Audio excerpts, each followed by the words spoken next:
Chegou o grande dia. Finalmente, o maior podcast da logística brasileira começa agora. Orgulhoso por esse momento, um marco gigantesco para todo mundo que passou esses últimos meses preparando esse momento. Os nossos convidados que com muito carinho aceitaram estar aqui e inaugurar com a gente esse podcast.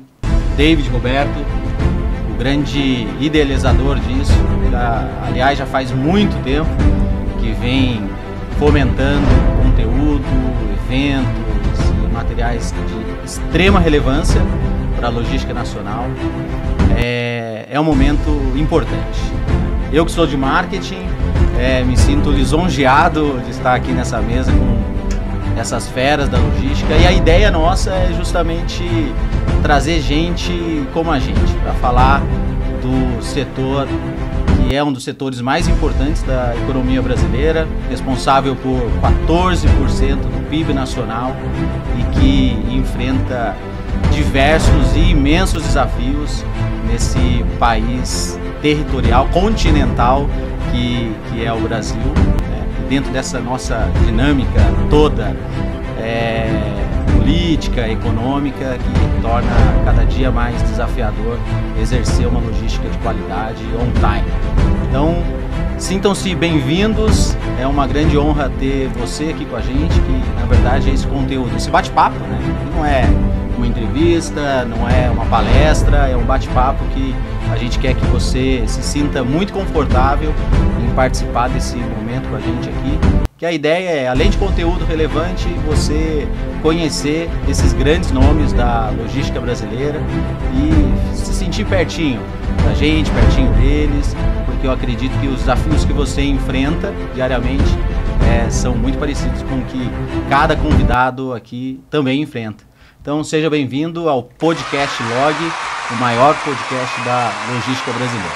E para, obviamente, começar isso daqui, honrar os nossos convidados, o Jazel dos Santos, diretor de logística do maior grupo multisserviços do Brasil, Grupo GPS, obrigado pela sua presença. Eu que agradeço o convite.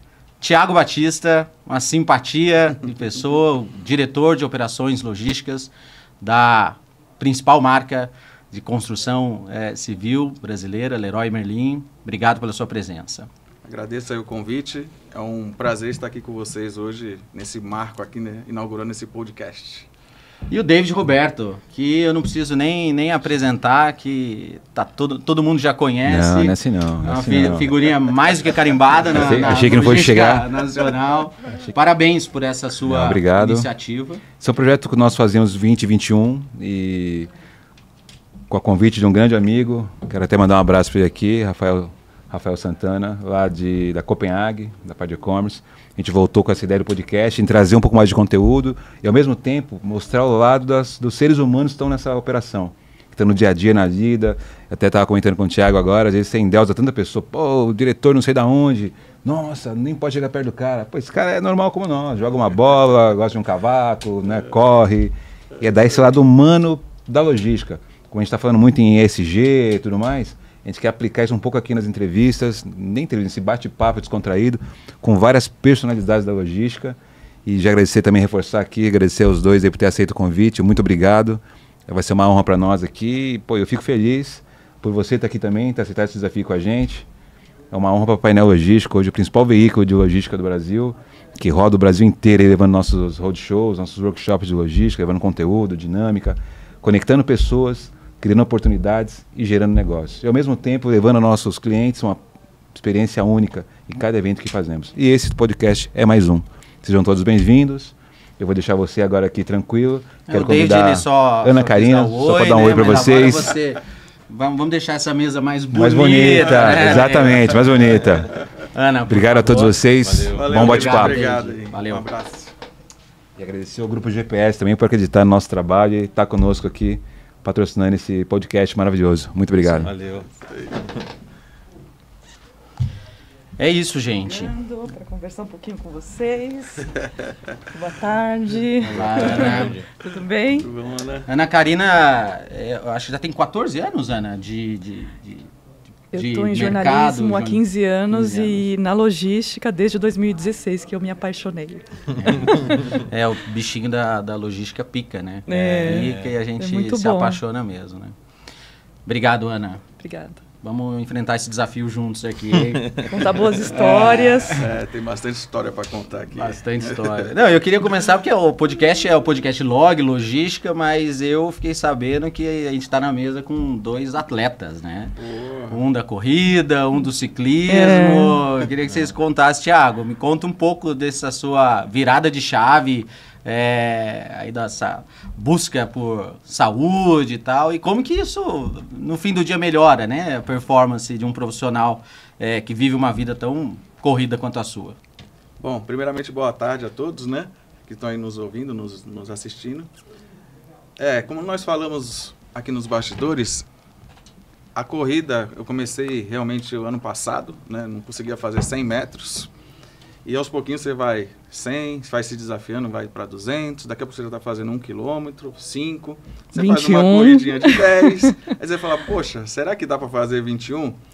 E né, eu fiz a inscrição agora para 21 em maio e venho me preparando há 5 meses. Então são coisas que até na nossa vida profissional a gente acaba acontecendo isso, né? Você fala, poxa, você não imaginava correr 21 quilômetros, né? Chegar a correr 21 quilômetros.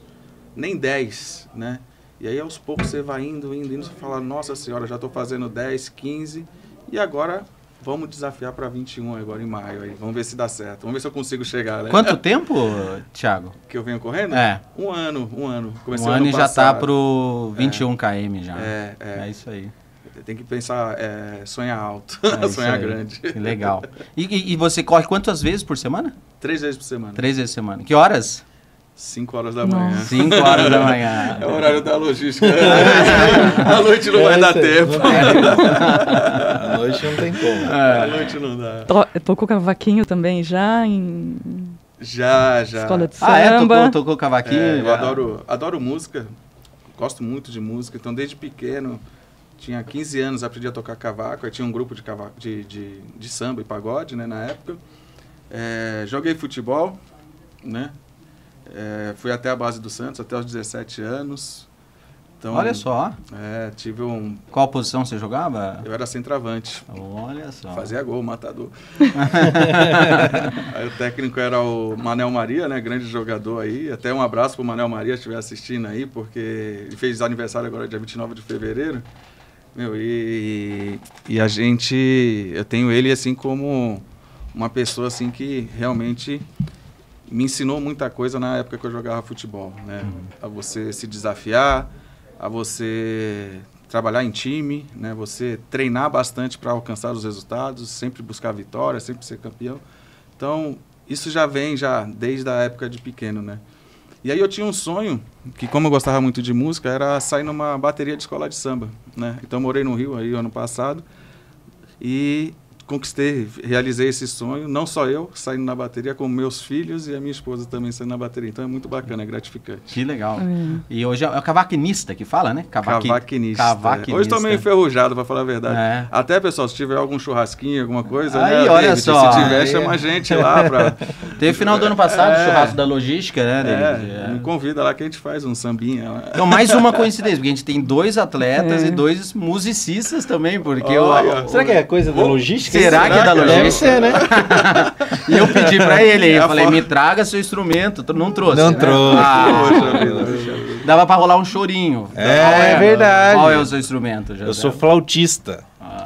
Toco flauta transversal. Na verdade, comecei obrigado pelo meu pai, né? Que era músico, maestro e sempre um apaixonado por música. Então, ele colocou eu na aula de música e me obrigou a começar a estudar. E foi difícil no começo. Mas depois que eu peguei gosto, se tornou uma paixão. Não sou o melhor flautista que tem, mas eu tento já vi arranhar alguma coisa. Falarem muito bem de você. Eu toco flauta desde os 8 anos de idade, Nossa. que eu tô Olha tentando só. aprender, faz 30 Bem anos. diferente, né? Tô tentando aprender, mas tamo aí, né? E o esporte? Não vamos fugir do esporte? Rapaz, o esporte tá meio devagar um pouco, né? Eu sempre gostei de bike, andava muito de bicicleta. Aqui em São Paulo eu confesso que eu dei uma segurada um pouco, não estou andando em São Paulo, mas voltei a fazer atividade física esse ano. com os desafios lá de logística, o pessoal montou um grupo de atividades físicas, me colocaram lá no grupo na marra e eu falei, não, eu tenho que realmente voltar porque eu fiquei um ano aí fora das atividades. Aí agora eu tô me arriscando no tal do tênis e natação, que para mim sempre foi uma paixão, eu que nasci praticamente no litoral aí, né, do Paraná. Um abraço aí pro pessoal de Curitiba, de Matinhos.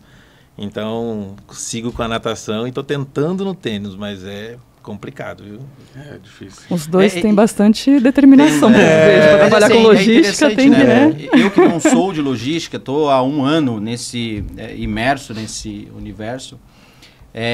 Eu vejo a logística com várias questões muito parecidas com a minha carreira de marketing, né? Você não tem tempo para muita coisa, é uma correria, lidar com grandes projetos o tempo todo, e o esporte acaba ajudando, né? Porque a disposição que você tem que ter física e mental, ela é muito grande.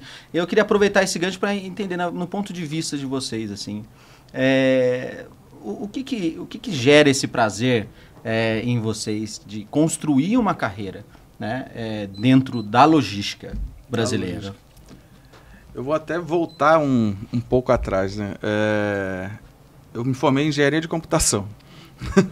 Não sei, o Jaziel também não formou em logística? TI? Não, TI. Tem nada a ver. Então, já sabia mais ou menos. Então, assim, me formei em engenharia de computação. Eu fui parar na logística por um acaso. Trabalhava na loja do Macro, lá em Manaus, estava morando em Manaus na época. E aí um Silvio, que era o responsável do recebimento da loja, ele falou, Thiago, você tem perfil, cara, para ir lá para a área de logística em Manaus, na loja. Eu era da TI, então eu falei, não, cara, eu não tenho perfil. Não tenho perfil. Porque o Silvio ele era grandão, sabe? Ficava na plataforma, gritava, e tal. Falei, cara, não tenho perfil nenhum para ir para logística. Mas ele insistiu, ele falou, cara, eu preciso de alguém para ficar no meu lugar e eu preciso voltar para Recife, que ele era de Recife. Ele não queria mais ficar em Manaus. E aí fizeram a proposta, falei, sabe uma coisa, eu vou aceitar, vou para a logística. Com 6 meses que eu fiquei na loja, veio o convite para ir para a matriz do Macro, na época, para trabalhar na matriz, em abastecimento, no setor de abastecimento. E aí eu falei pro Silvio, né? Ele ficou puto da vida comigo, né? Falou, porra, eu te trouxe pra ficar no meu lugar e eu ir embora, né? Acabou você, foi antes que eu. Mas era um convite, assim, irrecusável, porque ali me abriu um leque de opções, né? Então, eu trabalhei como analista de logística, depois trabalhei em projetos, transporte, operações de CD. E aí as coisas foram abrindo, né? As oportunidades foram abrindo. Então, a logística, para mim, hoje é fascinante. E agradeço até ao Silvio pelos olhos biônicos que ele teve de enxergar a oportunidade, e hoje eu estou aqui na logística, né, fazendo um podcast aqui como diretor de operações.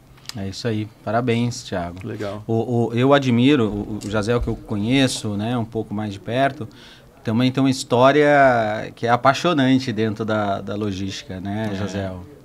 Eu comecei, na verdade, com um estagiário numa operação pequena de logística, e chegaram lá... Vamos falar de FIFA, eu falava, meu Deus, o que é? Será que é de comer esse negócio tal de FIFA, né? E tinha que fazer o FIFA, e eu ali tentando buscar entender o que era. Minha área de formação era da parte de TI, tecnologia, né, da informação, e era mais para fazer uma parte analítica, planilhas, Excel, controles ali de estoque. Lá na época, a questão sistêmica ela era bem limitada, né? E aí fiquei por um período nesse processo e comecei a buscar estudar e fui para a parte de empilhadeira e fui para a lógica da logística mais robusta, né? Volume maior, atendimento, linha de produção.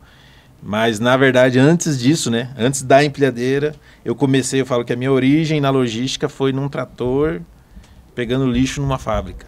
Então, era juntar toda a lixeira... Né, tudo que tinha no lixo da operando fábrica. Operando o trator, porque era assim que começava o conhecimento, para conhecer, porque a fábrica é muito grande, né? Então, para você conhecer todo o processo da fábrica, normalmente você começava na atividade do trator, pegando o lixo, porque daí você aprendia onde que era linha 1, linha 2, linha 3, né? E aos pouquinhos ia fazendo esse processo. Então, e isso... Né? Quanto tempo atrás, Jaziel? Você era operador de empilhadeira? Rapaz, faz... Vamos lá, uns 12 anos, talvez? 12... uns 12 É uma anos. ascensão 12 meteórica, né? E 12 rápida, né? Quais segmentos você já atuou na logística, assim? Porque a minha atividade logística acabou indo mais para essa parte, no começo, né, para intralogística, atendimento de cliente interno. Então, os segmentos era na questão de prestação de serviço, muito na questão de abastecimento de linha de produção. Ah, tá. Né? Aí a empresa foi crescendo, veio com a sua história, a logística expandindo, e a gente começou a migrar para a parte de transporte, armazenagem, aí, enfim, são desde o cliente do agro até o cliente do aço. Então, hoje eu falo que a gente acaba buscando conhecer um pouco de cada coisa, né? Porque hoje a divisão logística do Grupo GPS, o Grupo GPS é hoje um grande prestador de serviço, né? De novos segmentos Facilities, né? Isso. Facilities, segurança, tem manutenção industrial, engenharia de utilidades, trade, marketing e tal. E a logística entrou muito forte, né? Dentro do grupo. E com 4 frentes, né, de atuação: transportes, intralogística, RFID e a logística varejo, né, com a aquisição de algumas empresas. Que é transporte e armazenagem, né? Transporte e armazenagem, né? Isso. Então hoje você está encabeçando essa divisão, né, essa estrutura de logística, e tem a amplitude desde atendimento do varejo como atendimento do agro. Mexemos desde a roupa... Operação completa, até né? com herbicida, inseticida. Então tem uma certa complexidade. Mas é bacana, assim, é um desafio. Eu já migrei para outras áreas, né? Falei, eu queria conhecer outras coisas, porque praticamente a vida toda ali sendo direcionado para logística. E fiquei só 2 anos fora e me arrastaram para logística. Eu sou apaixonado por esse negócio. Tiago, me conta um pouco, a Leroy Merlin, cara. É Leroy Merlin ou Leroy Merlin? Ou como que é a pronúncia correta? Na França é Leroy Merlin. Leroy Merlin. Até porque o nome vem... É um casal, né? Então tem o Leroy e o Merlin. Então por isso a Merlin, né? No Brasil, as pessoas tinham dificuldade, né? Quando a Leroy chegou há 25 anos atrás, de falar Leroy Merlin, né? Então enrola um pouco a língua. E acabou abrasileirando o nome, ficou Leroy Merlin aqui no Brasil. Então, hoje nós estamos há 25 anos, temos 50 lojas hoje no Brasil, 45 lojas home centers, né, de 10, 15 até 20 mil metros de área construída, e estamos começando a ter as lojas express, né, lojas menores, mas que estão em regiões, né, melhor localizadas, né, digo assim... Que nem você vai abrir Hoje a gente tem uma certa dificuldade de achar terreno, por exemplo, aqui na Paulista, né? Como é que eu vou abrir um home center na Paulista, num Leblon, Ipanema, né? O custo do metro quadrado é muito alto. E a Express de quantos metros quadrados? Nós estamos falando de 1.500, 2.500 metros quadrados. Então, a gente está indo, né, abrindo novas lojas. A Leroy, ela tem como propósito ter a solução completa para o cliente. Então, você vai numa loja, né? Acho que todos aqui já foram a alguma loja da Leroy. Você entra, você se encanta, né? Então, primeiro, encantar o cliente com aqueles ambientes decorados, né? Ambientes que você fala, puxa, eu quero isso aqui no meu cantinho ali, dá para me fazer. E a gente quer não só disponibilizar o produto, né? Que você vai na loja, você encontra, que a gente estava comentando um pouco antes aqui da gente começar o podcast. Então, a disponibilidade de gama de produto é muito grande. Então, você vai e encontra o produto na Leroy. Hoje uma loja completa, desculpa te interromper, Tiago, mas uma loja completa está com uma base de quantos SKUs? Os 40 mil SKUs. 40 mil SKUs. Total. E aí a gente quer não só disponibilizar o produto, né, que o cliente compra o produto, agora a gente está também disponibilizando serviços, né, para dar a solução completa. Você comprou o papel de parede, a gente instala, comprou o ar-condicionado, a gente instala. Estamos com um novo projeto de imóveis planejados, também bem interessante. Então a ideia é dar a solução completa para o cliente, né? A gente sabe que hoje tem muita informalidade, né? Então você contrata um pedreiro que ele não tem uma empresa, você não tem uma certa confiança que ele vai te entregar a qualidade que você gostaria. E com a Leroy tem a questão da marca, né? E a gente garante que o serviço vai ficar com qualidade. E aí entra a logística, né? Então quando você abre uma Express, você não consegue colocar 40 mil SKUs dentro de uma loja. Né? Então, você vai ter 30% dessa gama disponível para o cliente lá na loja, 70% vai estar no CD ou em alguma loja próxima, que a gente vai entregar para o cliente em 4 horas ou no dia seguinte, conforme a necessidade dele. E aí você não precisa ter todo esse estoque disponível. Então, a gente está apostando em lojas menores, Mas, ao mesmo tempo, não significa que lojas menores é menor faturamento. Ela pode ter um faturamento de uma loja do Tietê, do Morumbi, sendo menor, sem ter a necessidade de estoque. Sim, sim. E hoje a Leroy Merlin, então se é o jeito de lá, né? Vamos falar o jeito de lá, né, José? A Leroy Merlin, ela é uma marca que ela tem um certo conceito premium, né? De uma loja onde você tem uma experiência sempre positiva de compra, mas ela tem, o que eu tenho percebido, uma preocupação muito de atrair os públicos dentro também de uma apresentação de vantagem, de competitiva em termos de preço, né? Não vender preço, mas vender valor, né? E eu queria entender contigo, Thiago, onde que a logística se encaixa nisso? Porque a gente está falando de varejo é disponibilidade de produto é muito importante, né? Ter produto em loja, né? O produto não está em loja, não vende, né? Então, a logística se faz muito necessária. Queria que você trouxesse um pouco disso. Então, falando um pouco da Leroy, a gente tem uma estratégia de não ser concorrencial, né? Então, a gente não quer brigar por preço e ficar ali na concorrência quem vende mais barato. A gente quer ter o diferencial, né? O que a gente vai dar de diferente para o cliente? Então, vou dar um exemplo até da supply, né? Da nossa logística. Então, quando a gente fala de cerâmica, por exemplo, em loja, São Paulo, a loja não tem estoque de cerâmica. Ela vai ter uma lâmina exposta e todo o estoque fica lá no CD comigo, lá em Cajamar. E a gente entrega para o cliente em 24, 48 horas, conforme a necessidade dele. A cerâmica em si, que a gente está falando da complexidade, é o produto mais complexo que eu tenho hoje na nossa operação. Por quê? Diferente de você entregar um telefone, você deixa na portaria do prédio, a cerâmica não. E as cerâmicas estão cada vez maiores, né? Antigamente era... Estão ficando velho, né, José? Cerâmica era 45, 45. Hoje você já tem cerâmica de 90 por 90, 1,20 por... É uma porta, é 90 por 1,80. Então, você tem cerâmicas muito grandes, onde você não consegue pegar uma caixa sozinho. Você precisa de 2, 3 pessoas para fazer a separação desse produto. E qual é a dificuldade? Legal, você faz a separação no CD, você coloca num pallet, coloca num caminhão. É um produto frágil. Então, tem um risco de, no deslocamento, esse produto ser avariado.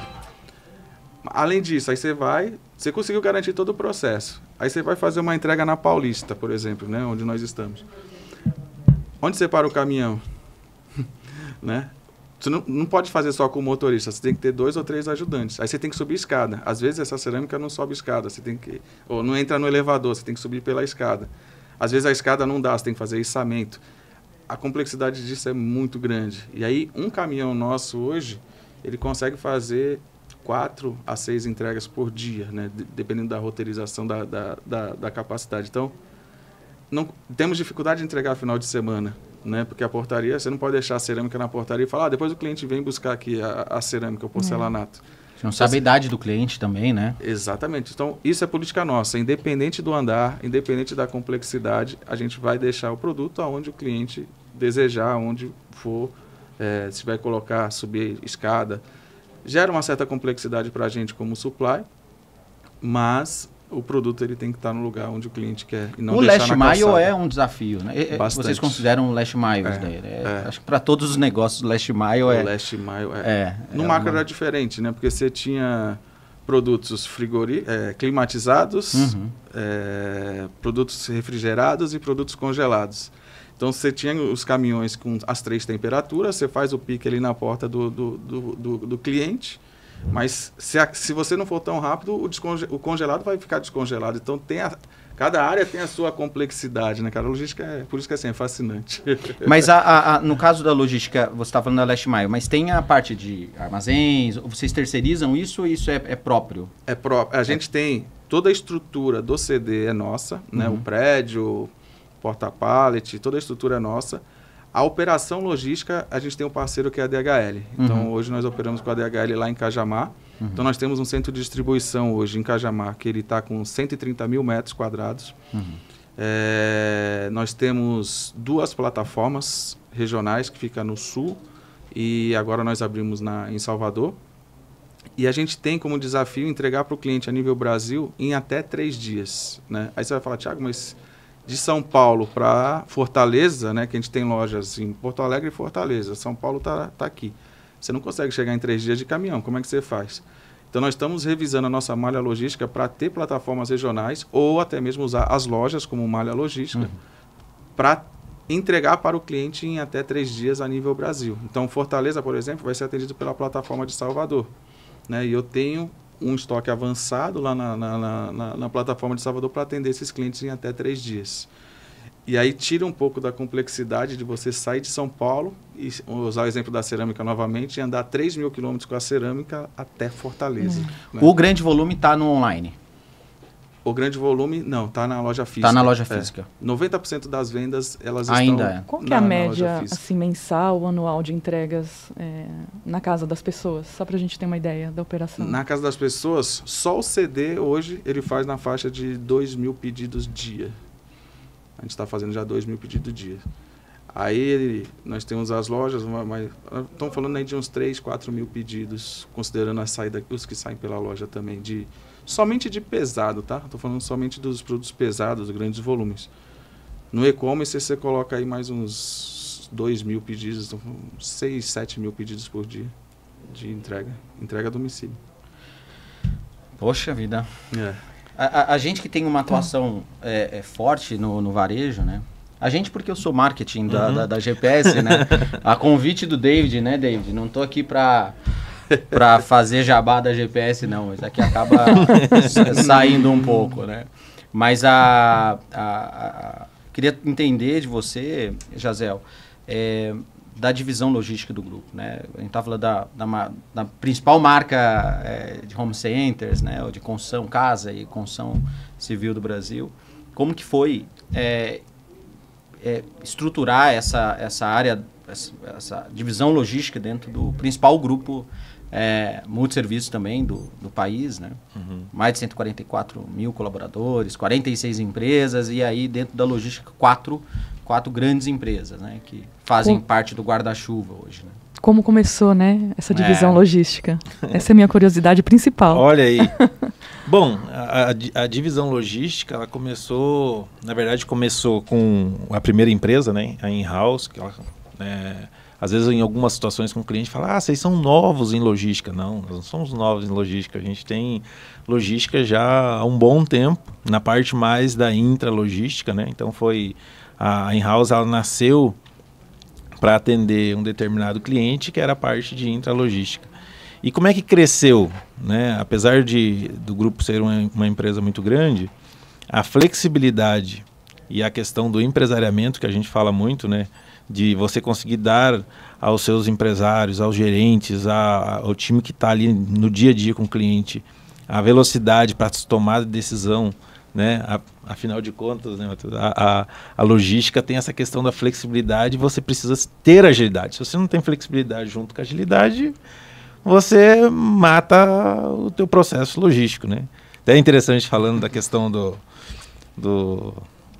dos painéis da cerâmica, né? Cada vez maiores. É uma realidade, às vezes começa a pensar em construir, a esposa chega lá e já começa a olhar sempre pro maior, né? Aquele que não tem mais rejunte, não sei o que, rapaz. A tecnologia, a complexidade aumenta bastante, né? E aí você ter essa flexibilidade para atender o cliente lá na ponta, para que ele consiga vender mais, entregar com o menor tempo possível, foi aonde a gente começou a se destacar, a crescer, porque a gente olhou para esse viés, para esse negócio, mirou nisso, buscou isso como um valor para a logística de serviços, né? E foi assim que a gente conseguiu começar a crescer, por estar muito próximo do cliente, envolvido com as metas daquilo que é dele. Então, se eu entro no varejo, a minha meta é vender mais roupa. Se eu entro no agro, eu quero...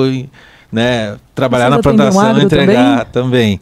Quero no eletro, então assim, e muda muito. Às vezes a gente, assim, o desafio acaba sendo praticamente o mesmo, né? A logística é você diminuir o teu tempo do produto dentro do galpão, você entregar mais rápido, tempo de caminhão na doca, tempo de entrega, volume da malha logística, isso praticamente é a mesma coisa. O que muda é o que você transporta, né? E aí é onde entra as complexidades, flexibilidade, como que você faz adaptação para atender isso. Então, nesse caminho, nessa jornada, a gente foi olhando para algumas coisas, logística que nós queríamos, por exemplo, varejo, nós não tínhamos esse atendimento varejo, então compramos uma empresa chamada Motos, e depois queríamos entrar nessa logística da parte de transporte, fretado, armazenagem, por mais que nós fazíamos armazéns menores, mas gostaríamos de entrar nisso, a gente foi lá e comprou a Logs. E aí, olhando para a tecnologia, né, que dos últimos anos a tecnologia tem buscado muito isso, a gente trouxe também a Wapper, que é uma tecnologia que começou na linha do RFID, mas tem uma gama bem grande já de aplicativos, software, e aí também atrelada a hardware. Eu queria fazer um comentário pegando o gancho do Jaziel. Porque a ideia aqui não é só a gente ficar Sim. aqui, tá, gente? Não, vocês, eu queria deixar vocês aqui, ó, conversando. Se deixar, a gente vai ficar falando. Falem O pessoal tudo, tá querendo contem ouvir tudo. vocês, né? Perceberam que de logística o pessoal fala bastante, né? Aí você tomar um cafezinho já era, né? Não, eu lembrei de uma passagem que a gente fala, né? A gente tá... Pra gente são caixas, né? A gente olha muito, quem tá lá no CD são caixas, código de barra, tal. E aí quando você fala, poxa, eu estou entregando um pedido para o cliente, né? Aconteceu um caso em São Bernardo do Campo, quando eu estava lá na operação de São Bernardo, que era a plataforma de entrega a domicílio.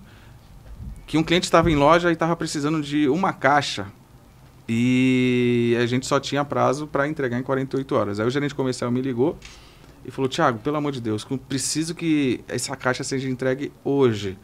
Aí eu olhei no relógio e falei, cara, mas são 7 horas da noite. Nossa. Eu falei, eu não tenho mais carro aqui para mandar, né? E como já faz um tempo atrás, eu não tinha essa facilidade dos aplicativos, tudo. Eu falei, não tenho nenhum carro aqui, mas o que está acontecendo? Não, o cliente precisa dessa caixa para fechar o quarto da criança dele que está vindo e o pedreiro vai estar lá amanhã para fechar esse negócio e para ele poder receber a filha que está chegando do hospital.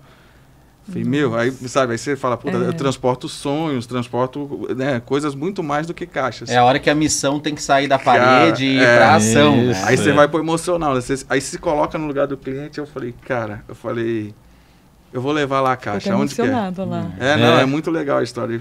Aí eu falei, cara, onde é que é? É lá atrás do São Bernardo, atrás do CD das Casas Bahia. Eu fui lá com o carro. Aí fui lá, o cliente me recebeu, nós tomamos um café, ele me mostrou lá, realmente faltava 1 metro quadrado assim para ele fechar o quarto já estava prontinho. E aí entreguei a caixa, ficou super feliz, aí depois fui embora, mas são casos que acontecem, né, que você fala, poxa, você nem imagina, você está na correria lá, você tem que entregar 2.000 pedidos, são 2.000 sonhos de clientes que compraram e que estão aguardando o produto para, né, deixar o seu ambiente, sua casa mais acolhedora, né? Só para não... E você virou padrinho da criança? Entendi. Mas essas situações das experiências, né, de logística, a gente atende a parte aeroportuária e faz a logística de um grande aeroporto, né? E eu também, outra situação, outra história que eu me recordo, que chegamos lá fazendo um processo logístico, de repente o pessoal, olha, a gente tem que fazer um transporte aqui, tem que tomar um cuidado, porque é um cavalo. Então, como é que você transporta, né? Como é que você cuida desse processo? Não dá para colocar um porta-pallet, né? Tem toda uma questão climatizada. E era na época das Olimpíadas, né? Então, o cavalo custava mais do que o avião que transportou o próprio cavalo.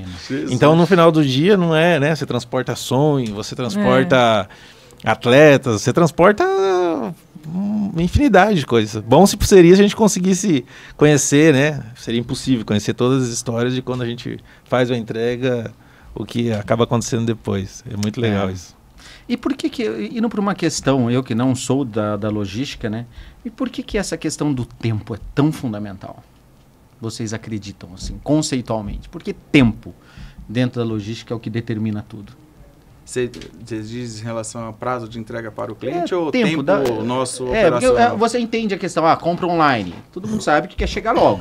Sim, né? sim. Por que tempo? Na essência, realmente, é o que determina tudo. Então, na minha opinião, os clientes estão cada vez mais... o próprio varejista, né, está se adaptando a isso, estão mais exigentes com relação a prazos, né? A gente vê que no online, principalmente, o prazo consta muito. A partir do momento que você tem um prazo reduzido, as vendas aumentam. Isso é confirmado. Você tem um prazo longo, você acaba não vendendo, o cliente acaba falando, puxa, está fora da minha expectativa. No caso da cerâmica, por exemplo, ela é uma compra mais planejada, né? Geralmente o cliente não vai de manhã na loja para, preciso instalar hoje essa cerâmica porque o pedreiro está lá esperando, então eu preciso de um prazo de 4 horas. Não, esse cliente, 24, 48 horas atende ele super bem. Mas, por exemplo, material básico, geralmente o pedreiro deixa faltar o cimento, né? Para falar...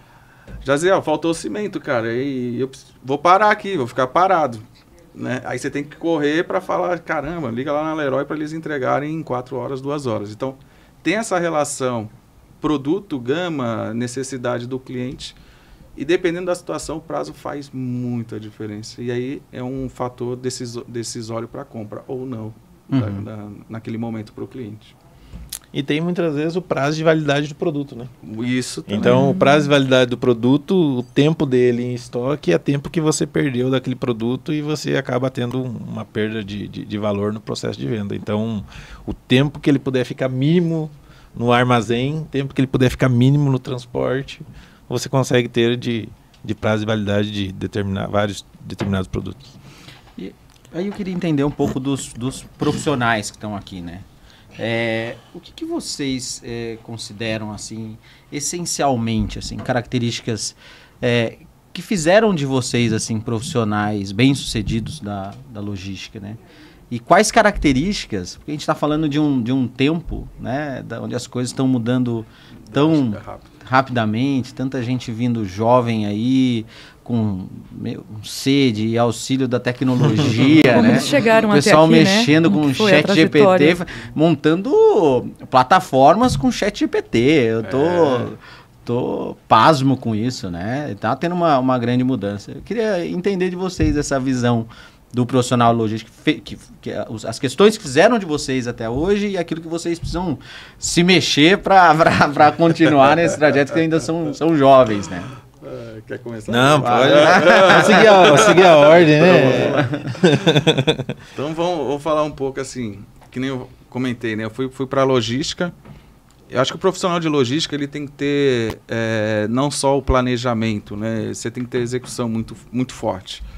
E além da execução, essa visão cliente que a gente está comentando aqui bastante, porque eu não tinha, né? O cliente estava falando, eu estava em Manaus, chegava lá o motorista sem agendamento, eu falava, não, cara, não vou te receber hoje, vai amanhã. O cara atravessava a carreta lá no meio do meu portão e falava, cara, se tu não me receber, eu não saio daqui. Eu tô há 30 dias na estrada. Então, sabe, eu não tinha aquela percepção. Então, você tem que ter bastante flexibilidade, porque vai ter situações que você vai ter que abrir mão e falar, não, ok, mesmo sem agendamento, vamos receber. Você tem essa questão que a gente está falando do prazo de entrega cada vez mais rápido, mas ao mesmo tempo você tem a questão do custo, né? Então, você entregar rápido, consegue. Eu ponho uma capacidade alta no CD, entrego agora, se você quiser. Mas quanto custa isso? Porque você vai pagar a ociosidade, porque se não vender, você vai ter esse custo. Então, você tem que ter essa dinâmica para controlar a conta e falar, puxa, faz sentido, não faz, até onde eu vou nessa balança entre custo e prazo, né? Você tem que ter muita paixão pelo que você faz, porque, por incrível que pareça, não sei o Jaziel, mas os problemas acontecem geralmente à noite, de madrugada.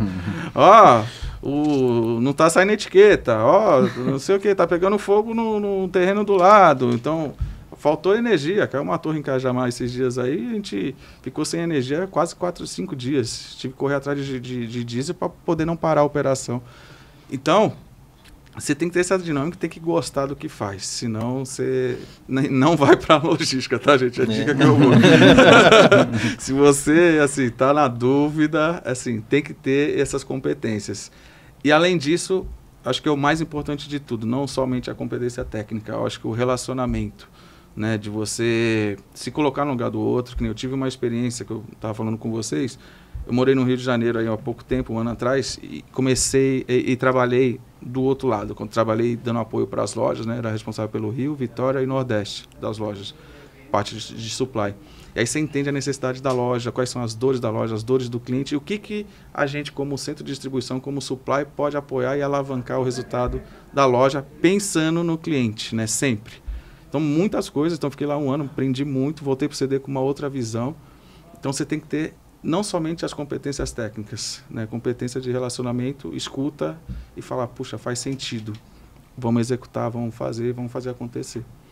É isso que você falou, né? Eu tenho percebido muito mesmo, assim, nas operações logísticas, como a questão do relacionamento é importante, né? Porque do relacionamento não de se dar bem, né? Mas de saber ouvir, de saber entender, de trazer as pessoas certas para resolverem juntos os problemas, que é tanto problema, né? É tanto desafio todos os dias que se não tiver essa capacidade de unificação, né, de pessoas, pensamentos e tal, o profissional de logística, ele se torna, eu imagino, um grande sofredor, né, do dia a dia, né?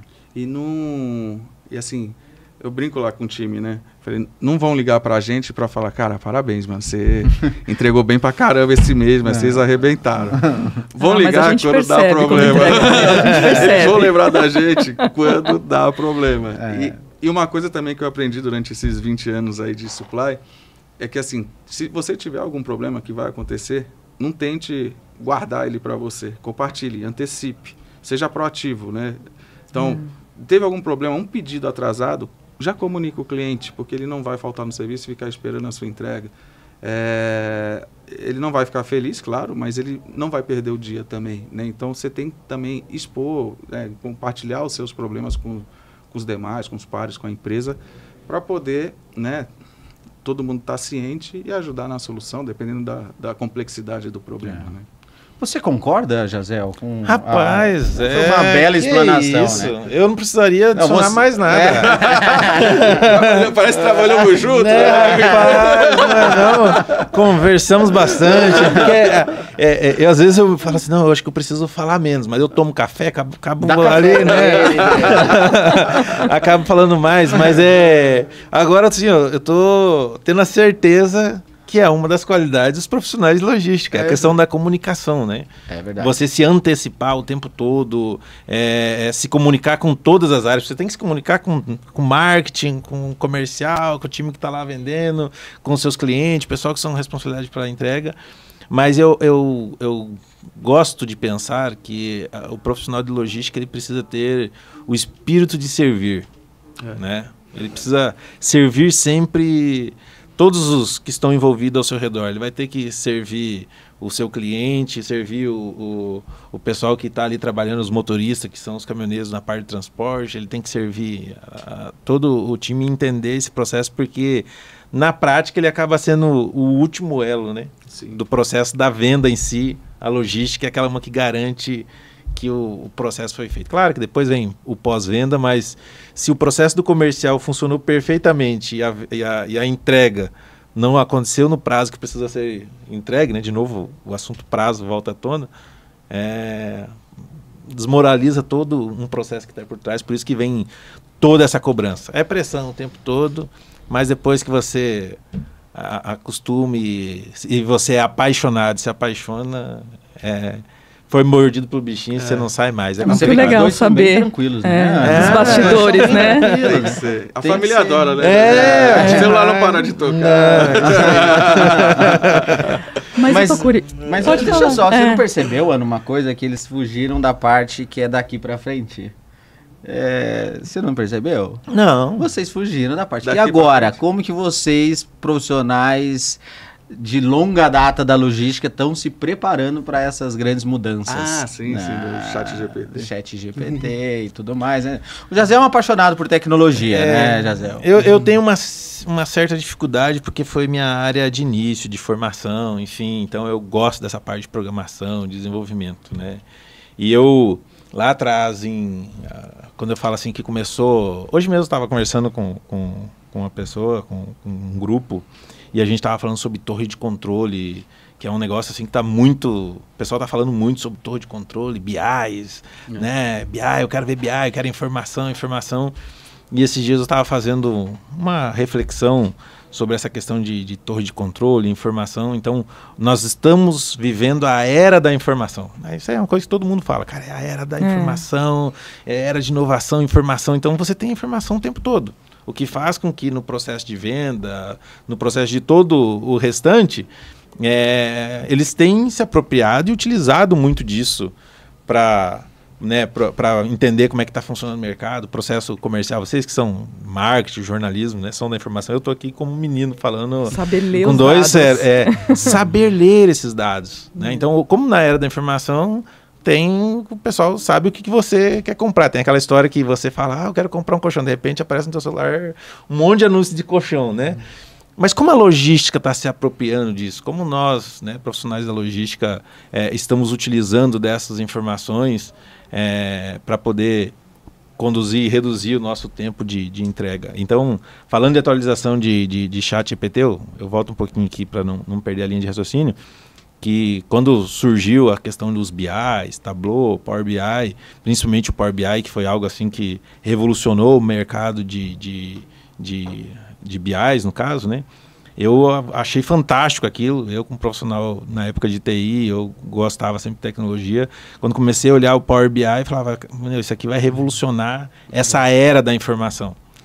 E aí a minha leitura em relação às inteligências artificiais, ChatGPT, que é o pessoal mais fala, que ele já ultrapassou e o Power BI nasceu, acho que em 2016, e eu costumo dizer, estou achando aqui que o ChatGPT, inteligência artificial, ele vai ultrapassar mais ainda essa onda dos BIs. Isso daqui é corte, hein? Você já viu? ChatGPT deixou no chinelo Power BI. Inclusive, tema para corte isso, né, Dedé? Não, inclusive, assim, coisas... Não, mas assim, eu tenho aproveitado de utilizar disso, né? E tenho feito alguns laboratórios, né, em relação a essas informações, de buscar dados do WMS, por exemplo, e colocar dentro do ChatGPT e fazer perguntas para ele, onde é que está X produto? E ele vai lá e responde, eu quero um indicador de quantos caminhões saíram nos últimos dias.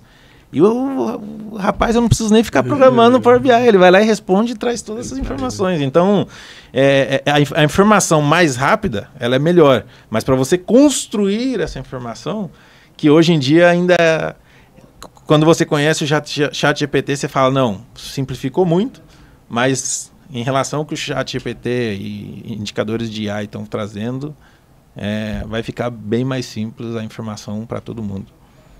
Isso é sensacional, né? Não, Sua visão, Thiago. Bom, na minha visão... Bom, eu consultei o ChatGPT, o que eu iria falar aqui hoje, né? Antes de vir pra cá, eu consultei. Você acredita que uma amiga minha tá montando um roteiro de viagem, ela falou, monte um roteiro pra mim, pra tal lugar, eu quero fazer isso e tal. Geralmente eu gosto de acordar tarde e tal. O ChatGPT montou o roteiro absolutamente inteiro. Fantástico. Assim, dá até medo, né? Você fala, cara, como é que vai ser o futuro? Não sabemos, né? É até difícil de fazer qualquer planejamento hoje de 3, 5, 10 anos para frente. Não sabemos. Mas acho que assim, a tecnologia ela vem para nos ajudar. Também eu sou da linha da TI também, por minha engenharia de computação. Tudo que é automação, ChatGPT, ele vai nos auxiliar porque ele vai trazer as respostas mais rápidas. Eu estava vendo que até o Excel, você fala, quero calcular isso. Ele já consegue fazer fórmulas em Excel e trazer a resposta para você, coisa que você tinha que pesquisar, você demora muito tempo. Aí você vai falar, poxa, o ser humano é muito devagar, né? Até ele aprender e tudo, ele já tem a resposta de imediato. Mas não acho que as operações, por exemplo, vão ser substituídas por ChatGPT, até porque precisam ter as pessoas ali para poder estar no dia a dia. Mas, no futuro, que nem eu vejo muita automação. A gente está com um processo de automação lá no CD de transelevador, que assim, um investimento pesado mesmo, são 19 mil posições, um transelevador grande. Para cerâmica, ele é único na América Latina. Até, Jaziel, se quiser visitar lá todos aqui. Opa, eu vou sim. Fazer uma visita. O Go Live vai ser agora final de março. É um projeto que já está há mais de 2 anos que a gente está trabalhando nele. O Go Live vai ser agora.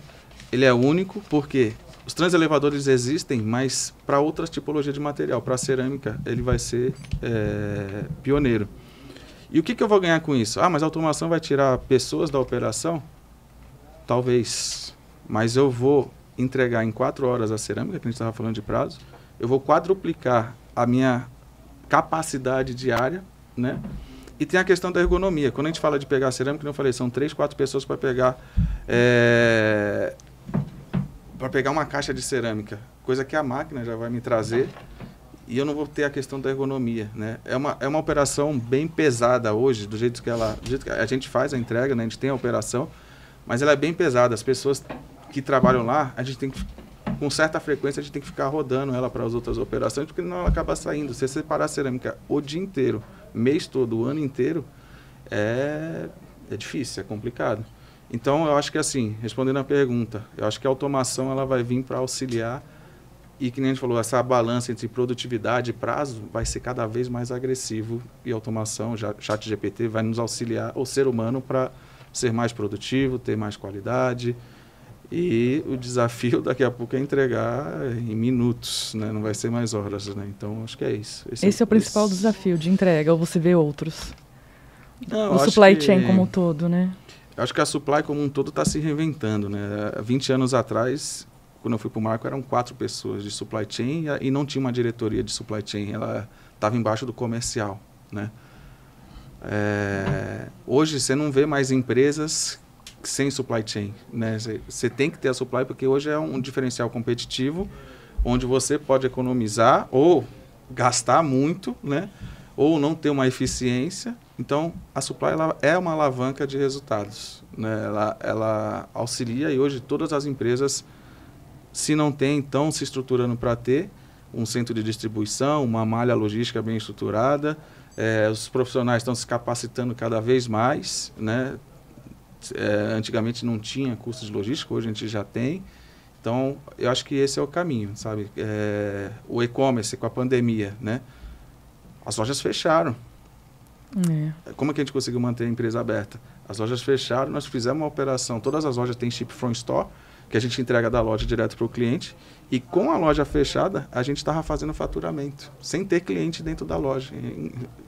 É incrível, né? Você fala, cara, mas como assim? Então, o cliente comprava online e a gente entregava pela loja para o cliente. Então, logística faz parte do futuro, aí não tem como. E sim, o tempo é dinheiro, né? Então, O tempo é dinheiro. Essa era a resposta.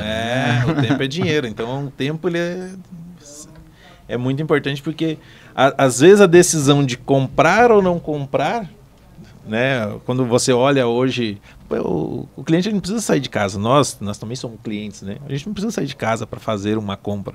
Você vai num site, olha, sim, e aí você vai, opa, esse daqui tem o mesmo preço, mas eu recebo hoje. Esse aqui tem, e é só amanhã, qual que você vai comprar? Qual você vai comprar? Né? E o frete grátis. Aí entra quem paga esse frete grátis? E o frete grátis. No preço, né? E o frete grátis. E às vezes você pagar, né, às vezes você se dispõe a pagar um pouco mais no produto para você ter ele no menor tempo. Eu sou assim. Não é? Quando se Uma fala da moda é isso, né? A geração de ansiosos. Mas isso é verdade, cara. A ansiedade de receber, meu filho de né? 9 anos é demais, cara. Onde essa geração vai parar? Não é? Eu falo isso pro meu filho e pra minha filha, às vezes eles querem comprar alguma coisa, e isso é uma questão do mercado, a mudança de mercado, e aonde fortalece mais, né? Porque antes o pessoal ia na loja, comprava, pegava e ia embora, né? Agora o pessoal vai na loja, olha, consulta na internet e compra na internet para receber em casa, né? E às vezes eu faço isso, daí meus filhos, eles chegam em casa, ele acha que já chegaram a entrega, vamos lá na portaria que deve ter chego o que a gente comprou. Todo dia chega alguma coisa, né, Jaziel? Você comprou, a minha esposa fala, você comprou alguma coisa? Eu falei, comprei. Mas de novo, outro tênis, tava baratinho. Muito legal. Você sonha com cerâmica à noite, Thiago? Quais são os seus sonhos? De vez em quando, sim. Qual que é o maior desafio da minha vida? É a cerâmica. Cerâmica Muito bom. Eu queria entender assim, a gente... Hoje o Grupo GPS é o maior empregador do Brasil, né? A gente vê dentro da logística um desafio enorme de pessoas. Eu estou trazendo isso porque você falou sobre esse desenvolvimento, né, das pessoas, de crescimento e tal. Ao mesmo tempo, a gente percebe um desafio também em encontrar as pessoas, sim, né? O que vocês entendem? É um segmento tão promissor, cresce, tão necessário, né? E tanto para as empresas, indústrias e tal, para o mercado como um todo, né? O que vocês enxergam que seja esse desafio tão grande de encontrar pessoas, de pessoas enxergarem, né, entenderem o que é logística e quererem se desenvolver? Porque começa, realmente, o começo não é fácil, né? Eu queria a visão de vocês sobre isso daí. Bom, A gente falou, acho que a evolução da logística, da supply nos últimos anos foi muito rápido. A pandemia acelerou mais ainda. Mas eu ainda acho, na minha opinião, que falta ainda ter capacitação, graduação.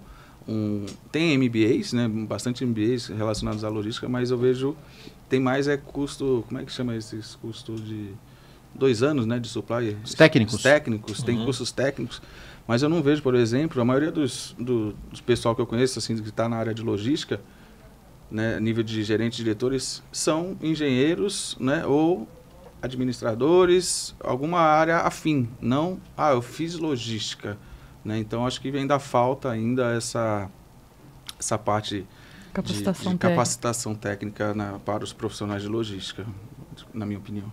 Vocês não entendem que também, por exemplo, as pessoas não entendem quais são as possibilidades dentro da logística? A gente pensa assim, no mercado logístico, logística é transporte. Primeira coisa que a gente pensa, né?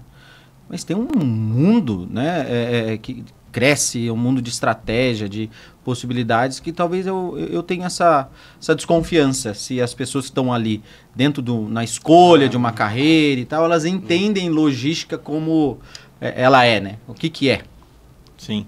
Eu vejo também a questão de a complexidade que, na verdade, assim, quando você olha para a logística, quem vem de fora que não, né? Nós que viemos da área da computação, né? Que você olha para a logística, talvez para nós acaba tendo uma familiaridade pela questão de programação, pela questão da lógica, né? Porque acaba sendo comum. Mas quem olha de fora, né? Ou às vezes pensa, não, a logística é pegar aqui e entregar lá. Quando você entra no processo, que você começa a ver que, não, eu preciso controlar o recebimento, eu tenho que controlar a entrega, tem a questão do prazo de validade, tem o FIFO, onde é que eu armazeno o quê, esses produtos de curva A, B, eu coloco aqui mais próximo desse processo para carregar mais rápido. Então, quando ele começa a olhar para aquela complexidade de todo o processo que é logístico, é onde ele fala, opa, acho que não é isso que eu quero para minha vida, não, né?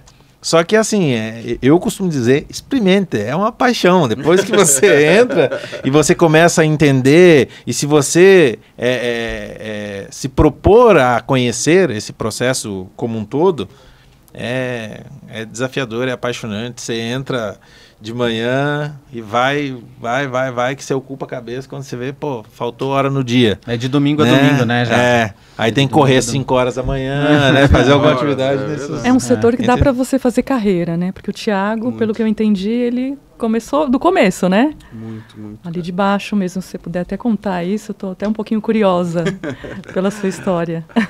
Então, eu comecei lá na loja, né, em Manaus, lá, aí de lá eu fui para a matriz do Macro, fiquei em abastecimento, depois fui para transporte, projetos e operações do CD. Aí do Macro, eu estava há 12 anos lá, aí surgiu o convite da Leroy. Eu falei, poxa, a Leroy é uma empresa, né, multinacional, conceituada, né, uma empresa que eu tenho admiração, que eu gostaria de trabalhar lá. Aí aceitei o convite, fui para a Leroy para assumir o centro de distribuição lá de Cajamar, como gerente, né. E aí as coisas foram acontecendo. Eu fui como gerente de cross-docking, depois assumi o site de Cajamar, aí depois eu fui para São Bernardo do Campo, que era uma outra tipologia de operação que tinha o B2C, né, que era a entrega a domicílio para o cliente. E a cerâmica, aí eu conheci a cerâmica lá em São Bernardo. Você lembra o dia? Lembra da cerâmica. Da primeira cerâmica. Aí eu fui para São Bernardo, aí eu peguei essa parte da entrega a domicílio. Aí depois esse CD que eu tô hoje, ele foi construído pela Leroy. Então o projeto foi da Leroy. E aí a gente teve que desenhar tudo, a quantidade de docas, tudo. Montamos o CD. Depois de um ano eu fui para a regional Litoral, né? Onde eu me mudei para o Rio de Janeiro. E aí você pega o outro lado, você fala, poxa, o cliente, né? As lojas, as dores das lojas. Retornei para o CD. Então, que nem o Jaziel falou, você se apaixona, você vai indo, né? Vai indo. E o que é legal, as portas foram se abrindo, né? Em nenhum momento eu imaginava ser diretor de operações, né? Principalmente quando eu estava na faculdade, né? Então, hoje eu sou diretor de operações. Não imaginava no passado, mas as portas foram se abrindo e, além disso, você tem que estar preparado, né? Aquele negócio, a oportunidade passa. Se você não estiver preparado, ela vai passar e você vai perder o trem. Eu até brinco lá com o pessoal, né, do time. Falo, ó, a vida é como se fosse um Waze, né? Onde você quer chegar? Né? Você vai colocar o seu destino lá. Você tem o seu destino. Você tem que planejar o seu destino. Só que depende da rota que você vai pegar, né? Vai ter rota que você vai dar uma volta do caramba. Agora você tem que ter persistência e resiliência para... Você começou no macro, no setor de estoque, é isso? Como que foi? Eu comecei lá na TI, no Departamento de Processamento de Dados, DPD, que chamava na época. Aí fiquei 2 anos. Aí você faz praticamente tudo da TI. Monta a rede, monta os computadores, monta toda a infra da loja. Eu comecei na TI. Aí eu recebi o convite para ir para a área de recebimento. Foi aí que abriu o leque de oportunidades aí dentro da Supply. Eu acabei passando por todas as áreas. Tudo uma construção, né? Com o tempo, né? Mas é um setor que... Nossa, dá para crescer, né? Dá para você fazer carreira, né? Sem sombra de dúvida. A primeira vez que o Jazel, eu fiquei sabendo da história dele, eu falei, Jesus, né? Que coisa linda. Mas é isso que você falou, Thiago, na minha opinião. Foi aproveitando, né? Vai aproveitando. Eu acho que tem um perfil hoje em dia, né? A gente que é um pouco mais velho, a gente olha e fala assim, é um perfil mais imediatista, né? E eu acho que talvez a logística não pode, talvez, ter esse perfil de imediatismo, né? Tem que enxergar a construção das coisas, né? É a questão da paciência, né? E saber que é um processo, é um aprendizado, né? É um fluxo que precisa ser... Não pode ser para amanhã, senão você não vai conhecer todo... Acho que a maioria dos setores é assim, né? Tudo aos poucos, né? Mas eu vou puxar sardinha pro lado da logística. A logística tem uma complexidade um pouco diferente. Eu acho. Não, mas tá aparecendo áreas novas, né? Que nem a gente tá falando. Eu tô com um programa lá para implementar o Lean, né? Tô implementando o Lean lá no centro de distribuição e nas lojas. Então, o que é o Lean? Elimina o desperdício e gera... foca no que gera valor para o cliente. E elimina os retrabalhos no meio da cadeia. Nossa, é fantástico. A gente implementou, no CD já tinha, mas no final do ano passado nós implementamos na loja do Tietê a mudança a transformação cultural na cabeça das pessoas, né, com a implementação do Lean, porque ele estimula você a trazer a melhoria contínua. Às vezes, pequenas ações trazem grandes resultados. E as pessoas da base têm muita ideia, só que elas não eram aproveitadas. Então agora não, agora a gente tem uma padronização dos processos, a gente tem um quadro de OBEA, onde as pessoas vão, fazem a reunião, falam dos indicadores, trazem proposta de solução, fazem kaizens. É fantástico. Aquilo, a gente viu assim, tem vários depoimentos que assim, as pessoas falam, nossa, mudou a minha forma de fazer gestão, de trabalhar, mudou o clima do ambiente, né? As pessoas gostam de trabalhar lá. E eles levam aquilo, porque é um treinamento e muito prático, né? Então não é só teórico. Eles levam isso para a vida. Então teve pessoas que já falaram, nossa, mas agora eu olho, por exemplo, o meu guarda-roupa e começa a me incomodar, porque a camisa está num lado, a calça está no outro, a meia está no outro. Eu quero abrir aqui e ter tudo aqui, porque vai ser muito mais produtivo, mais rápido. Então, tudo que eles fazem, eles já começam a olhar e falar, nossa, se eu mudasse isso daqui... uma mudança simples. A impressora da etiqueta do e-commerce, ela estava no início da linha da produção. Quando a gente começou o Lean, eles mesmo, não é a gente que traz a solução, né? A gente provoca. Aí eles falaram, Thiago, por que essa impressora está no começo e não no fim? Porque eu faço todo o processo, chego até o fim, depois eu tenho que voltar para pegar a etiqueta, depois voltar para cá para sair para o transportador. Foi eu que te pergunto, por que vocês colocaram aqui? Posso colocar lá? Deve. Aí colocou lá. Foi mais rápido? Foi. Nossa, a gente fez uma conta lá, que senão desdobra aqui. Mas, cara, foram várias... a redução de quilômetros que as pessoas andavam. Olha só com esse... E a produtividade, né, todo o ambiente que foi criado, foi, assim, um trabalho fantástico. E é o que a gente está falando. Então, a logística deixou de ser somente... recebo o transporte e entrego, né? Tem muita coisa, tem inteligência do CD. Eu tenho um CD de 130 mil metros. Se não tiver uma curva ABC, fazer o slot corretamente, eu vou ser totalmente improdutivo. Se eu pegar o produto que mais vende, a dock é aqui, vou colocar o produto lá na outra ponta, estou ferrado, né? Primeiro que a distância é grande, o prazo eu não vou atender e vou precisar de muito mais pessoas. Então, tem muita coisa aí por trás aí. O processo de separação, se você não estiver bem organizado, ele começar a separar para cá, depois ele ir lá no outro, voltar o tempo que você gasta. Então, produtividade, né? Você falou algo muito importante. Assim, a produtividade é algo que você também acaba... Antigamente falava em produtividade, pensava em linhas de produção, na produtividade de produto, na indústria, no caso, né? Mas na logística, produtividade também é uma frase... Ele está entendendo que o problema do Thiago é a cerâmica, né? Mas ele acorda, ele pensa e acorda pensando na cerâmica. Você, Jazel, que está aí lidando com operações de pneus, de eletroeletrônicos e tal, como que você enxerga essa... você enxerga que uma inteligência adotada para um tipo de operação, ela funciona para outras? Como que você... O aprendizado de uma para outra, como que é esse cenário tão multidiverso, né, de operações logísticas? Assim? Eu vou deixar o convite também para o Thiago ir visitar as operações nossas, porque é legal também. E a logística, por mais que você transporta produtos diferentes, né, eu falo que a lógica acaba quase que sendo a mesma, os desafios... Pode ter ali uma pequena diferença, né, entre a cerâmica pesada, entre você fazer o transporte de pneu, a parte do varejo, mas quando você transita no meio de vários clientes, o Thiago dorme e acorda pensando em cerâmica, né? Eu produtividade nós estamos pegando produtividade, porque eu presto serviço, né, para várias áreas, então o que a gente tenta buscar mais é estar do lado do cliente apoiando na produtividade. Mas aplica, sim, vários itens que a gente começou, por exemplo, com RFID, que várias empresas, vários operadores logísticos, né, vários gestores de logística se frustraram com a RFID quando chegou no Brasil. Eu, inclusive, fui um deles. Mas hoje é uma tecnologia que eu acredito muito. Então, a gente aplica ela na moda, no varejo, aplica no pneu, aplica no agro e tem trazido, assim, muitos ganhos, né? Porque não só a questão do tempo, tem a questão de movimentação dos produtos, né? A história, me perdoa aqui, pegar a história da cerâmica, né? Quanto menos movimento você faz com ela, menor é o seu risco de quebrar ela, né? Exatamente. Então, assim, como é que você... tô chegando inventário, aí tá lá no porta-pallet, 12 metros de altura, tá lá uma caixa de cerâmica. Não, baixa lá porque eu preciso fazer a contagem. Esse movimento você pode ter uma avaria, uma perda do seu produto, né? Então, entra lá no seu inventário. Então, a fazer aplicações de tecnologia, por exemplo, como o RFID... Você pode erguer um drone, o próprio leitor fazer a contagem do teu estoque. Mas por que o RFID... Eu tenho essa leitura de ser uma tecnologia muito boa, mas por que ela não foi bem aceita e por que ela é hoje uma possibilidade a ser considerada?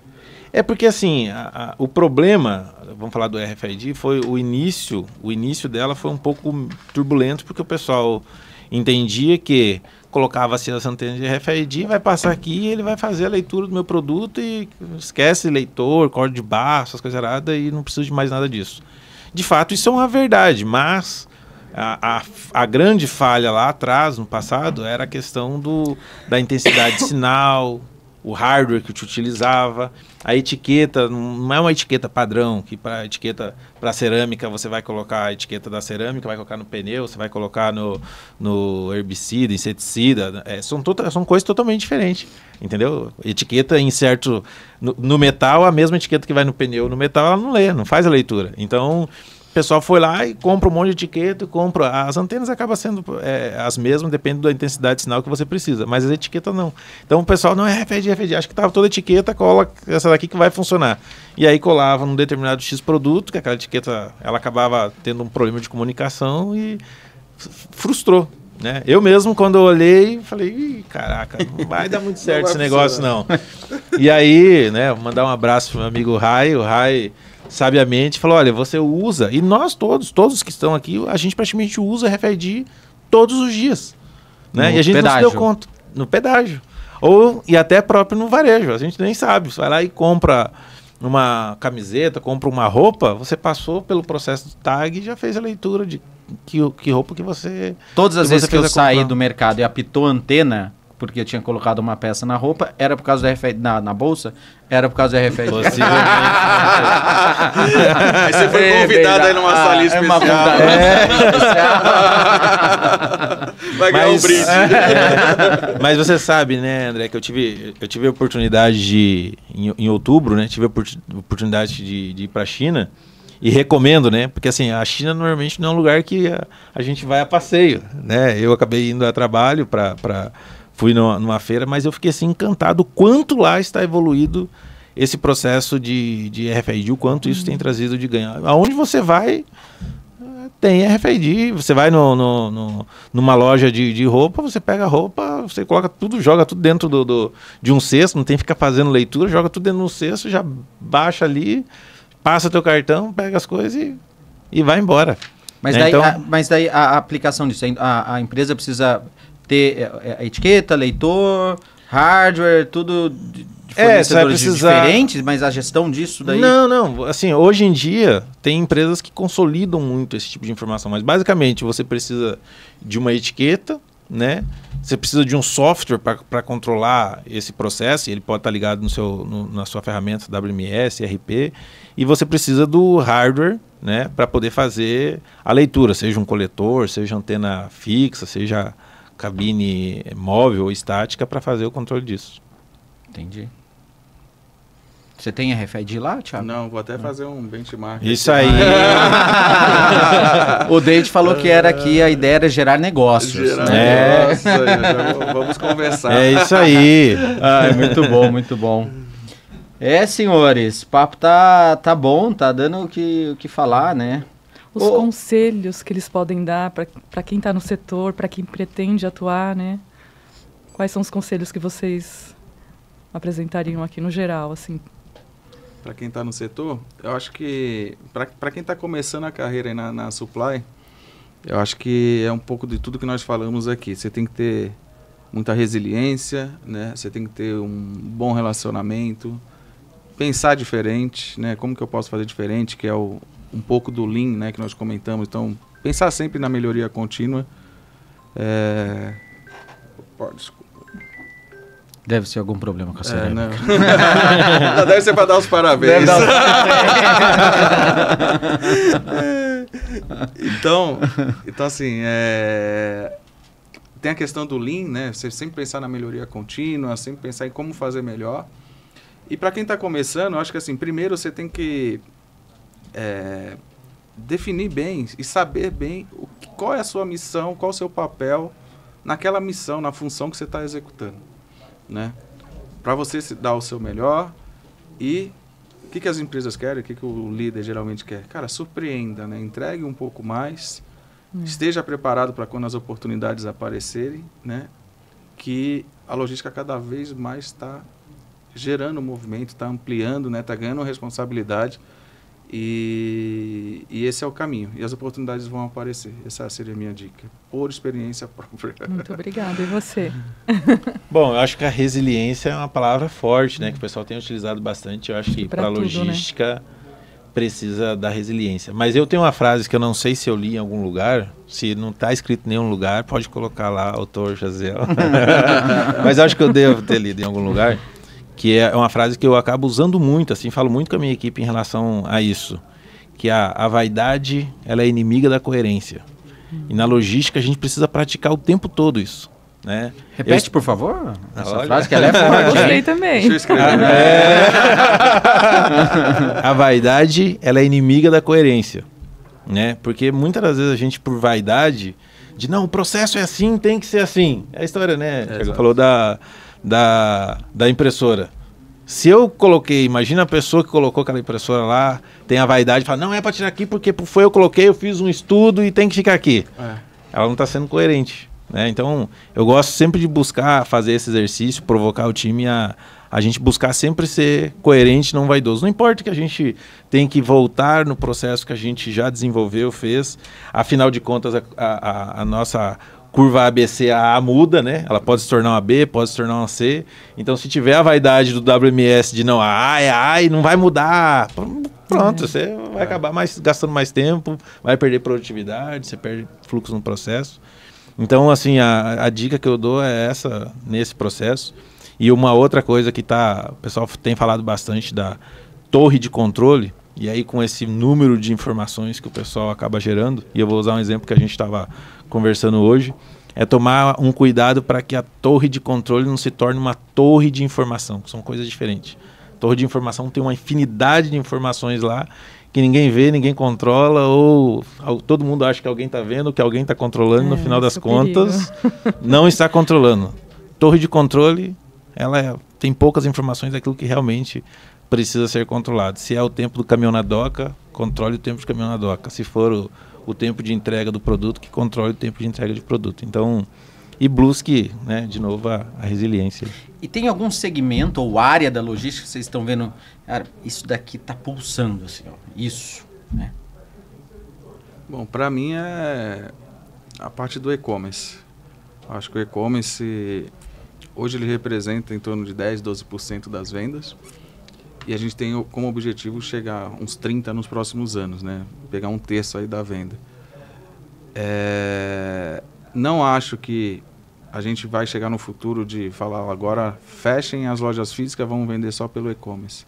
Eu acho que a gente tem dois tipos de clientes, né? Tem um cliente que ele gosta de ir na loja física, ele gosta de pegar o produto, ele gosta de ver as ambientações, né? Mesmo que ele não compre na hora, mas ou até mesmo passe e já leve o produto na hora. Então esse tem um tipo de cliente. Na pandemia esse cliente foi obrigado a experimentar o e-commerce, gostou, né? Mas não é o principal dele ali, ele gosta realmente de ir na loja. E nós temos os clientes, acho que praticamente das novas gerações agora, que não tem a necessidade de ir na loja, né? Então é tudo site, e-commerce e quero comodidade para entregar o produto em casa.